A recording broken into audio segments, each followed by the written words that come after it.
Welcome back to the land of the Stoics. There's nothing better than sipping a cup of tea and enjoying videos with us. Wishing you a peaceful day. Please comment number 1 to start this exciting journey. Let's go.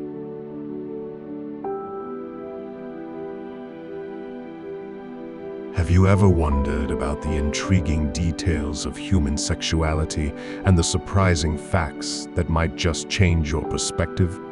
In this video, we're diving into some fascinating and lesser-known insights about sex, from the effects of coffee on breast size to why certain sex positions are preferred by men and women.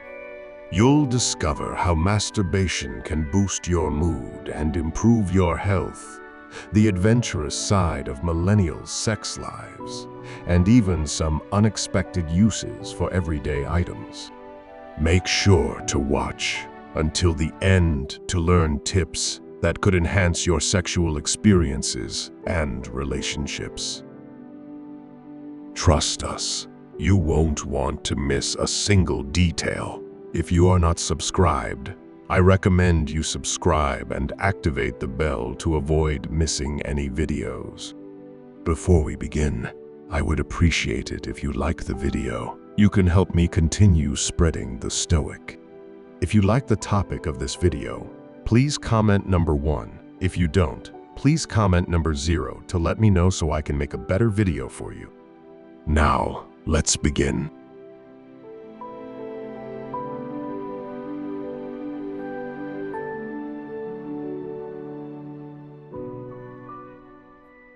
Use it or lose it, the importance of regular erections for penile health. Maintaining regular erections is crucial for keeping your penis in optimal shape. As Tobias K. Herr, MD and Assistant Professor of Urology at Southern Illinois University School of Medicine, explains, the penis needs to be exercised regularly to stay healthy. This is because the smooth muscle of the penis requires periodic enrichment with oxygen, which is delivered by the rush of blood that causes an erection. Without this regular influx of oxygen-rich blood, the health of the penile tissue can deteriorate. Dr. K. Herr notes that if men are physically capable of achieving erections but find themselves in consistently unarousing situations, they might not experience erections during the day. This lack of daytime erections should not cause alarm, as the body has a built-in mechanism for maintaining penile health. During the REM rapid eye movement phase of sleep, the brain sends impulses that trigger erections. These nocturnal erections occur regardless of whether a man is dreaming about an exciting sexual encounter or a mundane scenario. This natural process ensures that the penis receives the necessary blood flow to stay healthy. However, not all men can achieve erections naturally. Those who have suffered trauma to the nerves involved in erections, or who have nerve or blood vessel damage caused by conditions like diabetes, may struggle with erectile function. For these men, the absence of regular erections can lead to significant issues. Without the routine expansion and oxygenation provided by erections, penile tissue can become less elastic and shrink over time. This shrinkage can result in the penis becoming 1 to 2 cm shorter. To combat this, men with physical erection problems can use devices such as vacuum pumps. These pumps work by creating a vacuum around the penis, which forces it to swell with blood. By using a vacuum pump regularly, men can maintain penile health and prevent the tissue from becoming inelastic and shrinking. Dr. K. Herr emphasizes that this proactive approach is essential for men who are unable to achieve erections naturally, as it helps to preserve the size and function of the penis. In summary, regular erections are vital for maintaining the health and size of the penis. Whether through natural nocturnal erections or the use of devices like vacuum pumps. Ensuring that the penis is regularly filled with oxygen-rich blood is crucial for preventing tissue deterioration and shrinkage. By understanding and addressing the need for regular penile exercise, men can take important steps to maintain their sexual health and overall well-being.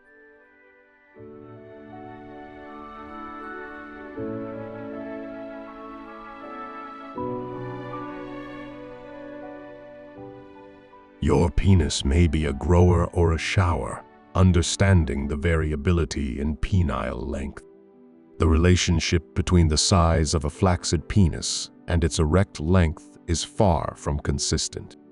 This variability can lead to significant misconceptions, particularly in environments like locker rooms, where comparisons are often made. In a study involving 80 men, researchers discovered that the increase in length from flaccid to erect states varied widely, ranging from less than 0.4 inches to an impressive 3.5 inches. While these data might have limited clinical implications, they hold considerable social significance.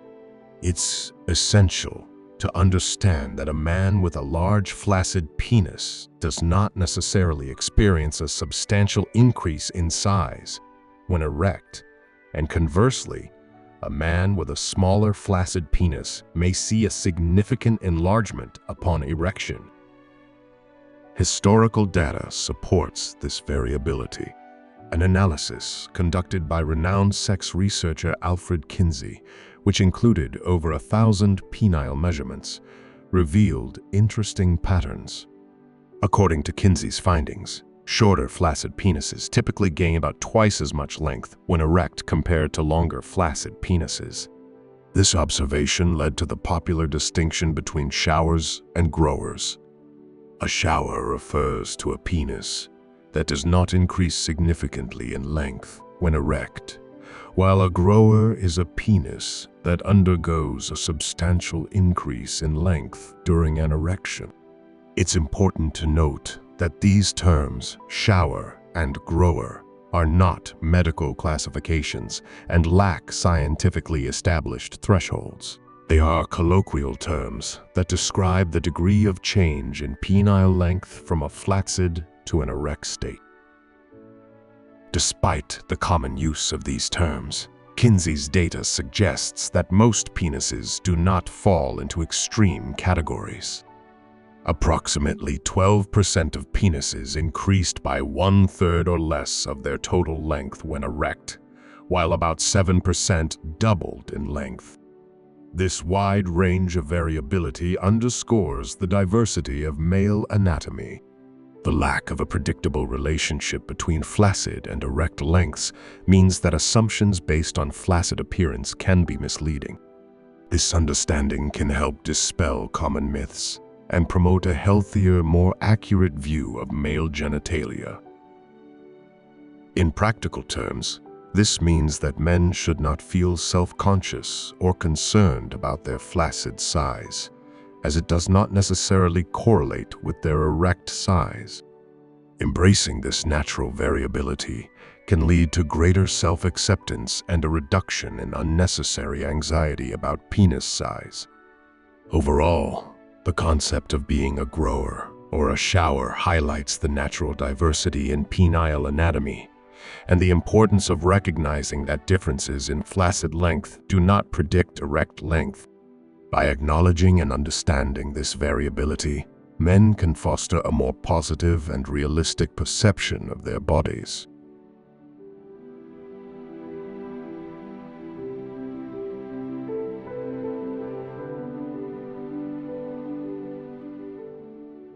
The pleasure zone. Many men consider the underside of the glans, head of the penis, and the underside of the shaft to be the most sensitive areas for sexual pleasure. To better understand this, researchers conducted a detailed study involving 81 healthy men. These participants were asked to rate the erotic sensitivity of various parts of their bodies. The survey didn't just focus on the penis, but also included other potentially erogenous zones, such as the scrotum, anus, and neck. The results of the study provided clear insights into male sexual sensitivity. The underside of the glans and the underside of the shaft were rated as the areas with the highest sensitivity by a significant majority of the men. This was followed in sensitivity by the upper side of the glans, and then the left and right sides of the glans. The sides of the penis and the upper side of the shaft also showed notable sensitivity, though they were rated lower than the glans. For the minority of uncircumcised men, the foreskin was another area of considerable sensitivity. Interestingly, the study also highlighted the importance of other body areas in sexual pleasure. The scrotum was recognized for its sensitivity, though it did not surpass the sensitivity ratings of the penile regions. The anus, nipples, and neck were noted as sensitive regions as well, although these areas typically received lower sensitivity ratings compared to the penis and scrotum. These findings, published in the British Journal of Urology International in 2009, provide valuable insights into male sexual pleasure and can inform both clinical practice and individual understanding of male sexual health. They emphasize the diversity of sensitivity across different body regions and underscore the complexity of male erotic experiences.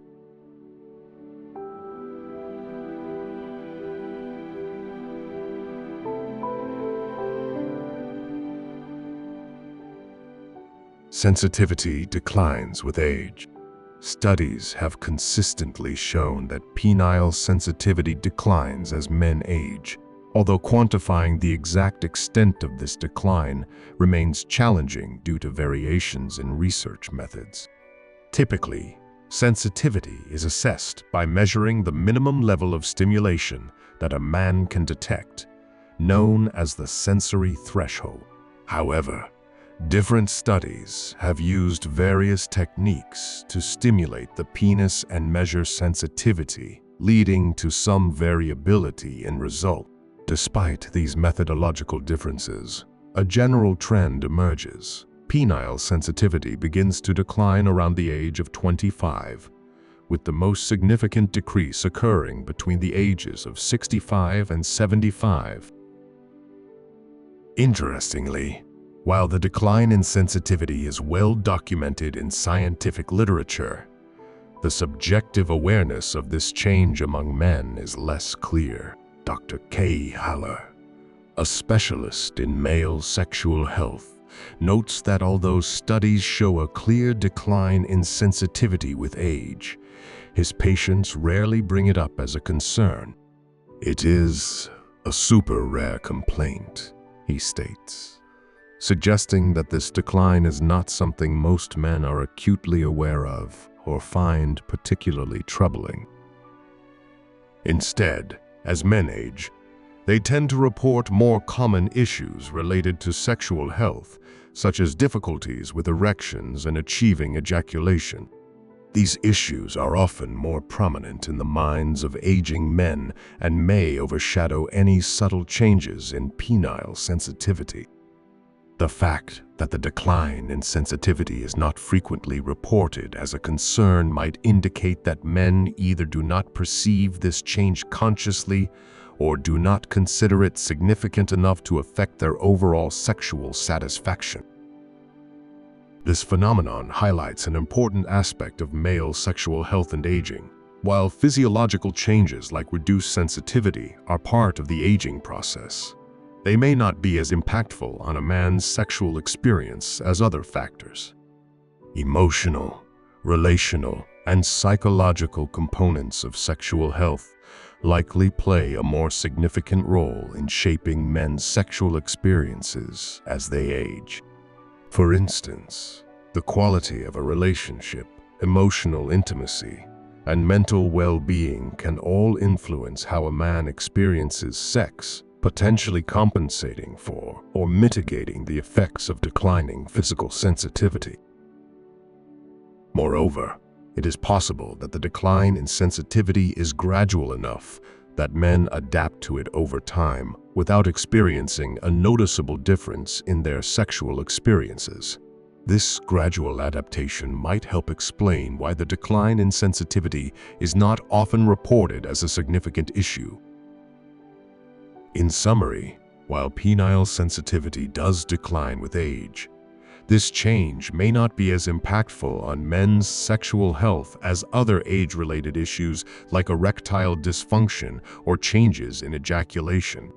The lack of concern reported by patients suggests that sensitivity loss is either not perceived or is not troubling enough to affect overall sexual satisfaction.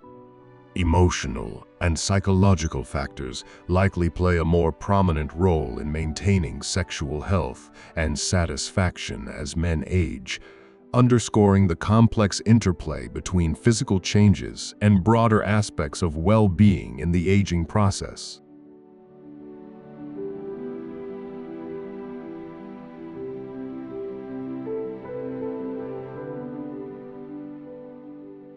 Vibrators work on the penis, too. Vibrators are often associated with women, but they can also be highly effective for men. For instance, men with spinal cord injuries may use specialized medical vibrators to assist with achieving certain outcomes. These medical devices are designed to target specific areas of the nervous system involved in ejaculation, and they work by operating at particular frequencies or amplitudes to stimulate these nerve pathways. The vibrator is usually placed against the underside of the head of the penis, an area known for its sensitivity. Dr. K. Lawler explains that while medical-grade vibrators might not be more powerful than standard models, they are designed with specific goals in mind. However, many men do not require specialized medical equipment to achieve satisfaction. In cases where individuals experience challenges such as delayed ejaculation or difficulty reaching orgasm, Dr. K. Lawler often recommends using regular, store-bought, vibrating personal massagers.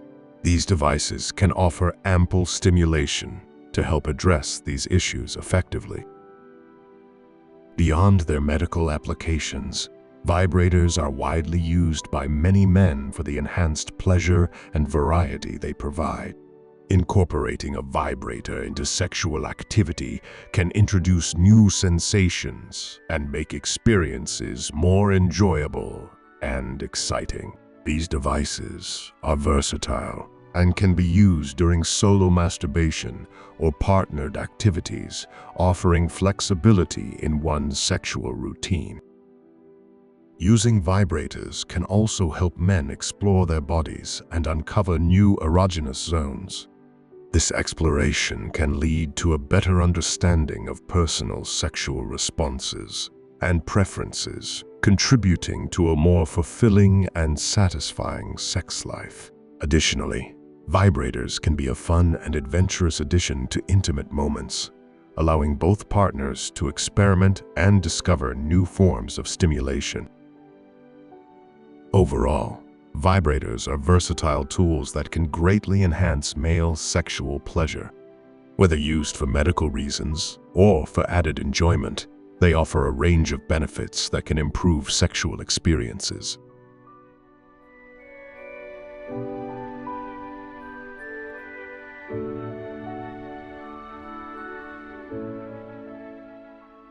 There's more to the penis than meets the eye. Most men would be proud to learn that their penis is twice as long as they think it is. According to Dr. K. Lawler, this surprising fact is due to the anatomy of the penis, where approximately half of its length is hidden inside the body. Just as a significant portion of an oak tree lies beneath the ground, the root of the penis is nestled within the pelvis and securely attached to the pubic bone. The external part of the penis, which most people are familiar with, includes the shaft and the glans head. However, the internal portion extends back into the body, forming a structure known as the penile root or crura. This internal segment is anchored by strong ligaments to the pubic bone, providing stability and support during sexual activity. The hidden length of the penis plays a crucial role in its function, contributing to overall rigidity and control during an erection. Understanding this hidden anatomy can change perceptions about penile length and function. It highlights that what is visible externally is only part of the complete structure. This knowledge can be reassuring to men who may be concerned about their size, offering a new perspective on their body's capabilities. Moreover, this internal structure is essential for sexual health and performance. The root of the penis contains blood vessels and nerves that are vital for achieving and maintaining erections. These components work in tandem with the external parts to ensure proper sexual function. Any issues affecting this internal structure, such as injury or medical conditions, can impact overall penile health and function. Dr. K. Ler's insight into the hidden length of the penis underscores the complexity and sophistication of male genital anatomy. It serves as a reminder that the visible part of the body is only one aspect of its full potential and functionality. Understanding this can enhance body positivity and appreciation for the intricacies of human anatomy. In essence, there is much more to the penis than meets the eye, with half of its structure playing a crucial yet hidden role in sexual health and performance. This deeper understanding can lead to greater awareness and appreciation of one's body, contributing to overall sexual confidence and well-being.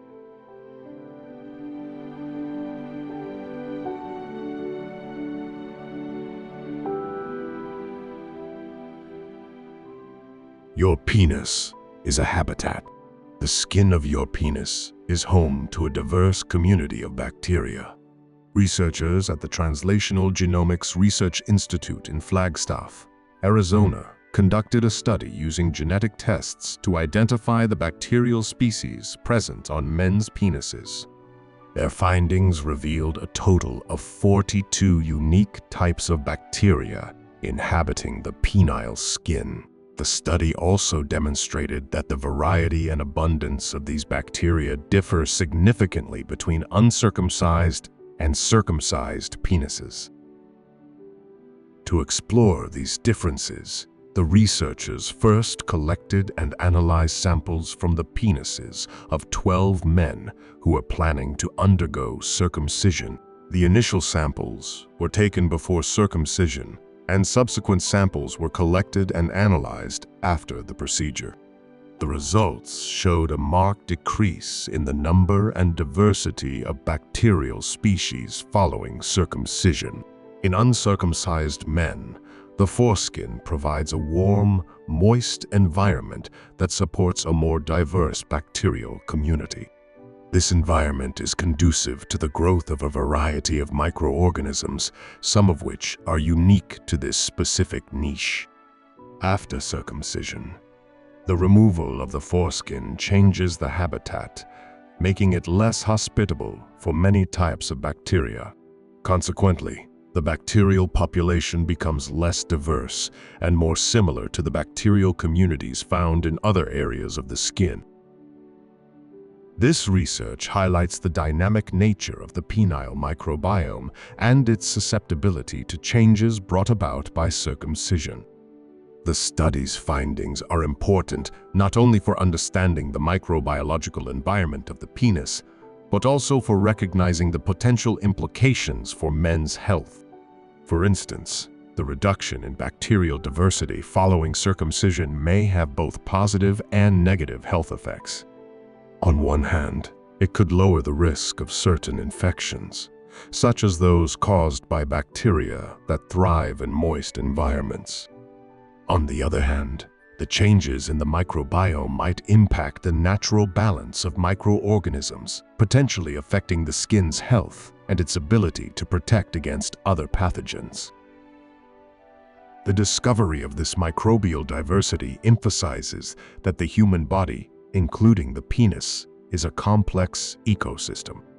This understanding can lead to more informed decisions regarding circumcision and its potential effects on health.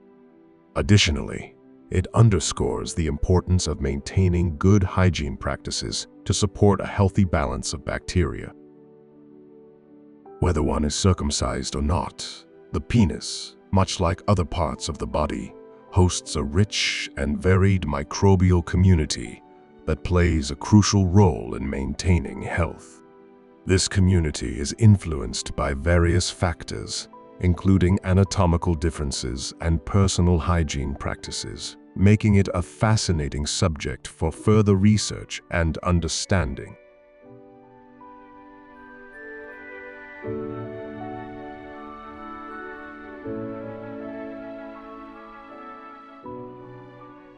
Most men are circumcised. Circumcision is a medical procedure that has been practiced for thousands of years and is prevalent in various cultures and religions worldwide. According to a 2016 report published in Population Health Metrics, approximately 37% to 39% of males aged 15 and older are circumcised globally. This statistic underscores the widespread nature of the practice, but it also highlights significant regional and cultural differences in circumcision rate. Religious and cultural practices are the primary drivers of circumcision in many parts of the world. The report indicates that almost all Jewish and Muslim males are circumcised, with these two groups accounting for nearly 70% of all circumcised males globally. For Jewish people, circumcision is a covenantal rite known as Brit Milah, traditionally performed on the 8th day of a male infant's life. In Islam, circumcision is also a deeply ingrained practice, viewed as an act of purification and an important aspect of religious identity, though the timing of the procedure can vary significantly. Beyond religious motivations, circumcision is often influenced by national policies and health guidelines, particularly in countries where the procedure is either widely encouraged or discouraged based on public health considerations. For example, in the United States, circumcision is commonly performed on newborn males for a combination of cultural, religious, and perceived health reasons, although it is not mandated by law.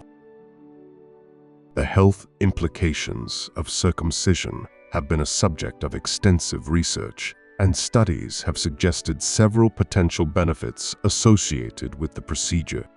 One of the most significant findings relates to the reduction in the risk of sexually transmitted infections. STIS research indicates that circumcised men may have a lower risk of transmitting STIS, including HIV, to their female partners. This has led to circumcision being promoted as a public health measure in certain high-risk areas, particularly in parts of Africa where heterosexual transmission of HIV is prevalent. The World Health Organization, WHO, and the Joint United Nations Program on HIV/AIDS have both endorsed male circumcision as an effective strategy for reducing the spread of HIV. According to the WHO, there is robust evidence that circumcision can reduce the risk of heterosexually acquired HIV infection in men by approximately 60%. This substantial reduction in risk has led to the implementation of large-scale circumcision programs in regions with high HIV prevalence. These programs aim to provide circumcision services as part of a comprehensive HIV prevention strategy, alongside other measures such as condom use and education on safe sexual practices.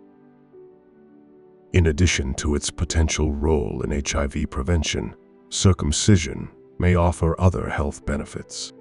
For instance, Studies have shown that circumcision can reduce the risk of urinary tract infections, UTIs, in infants.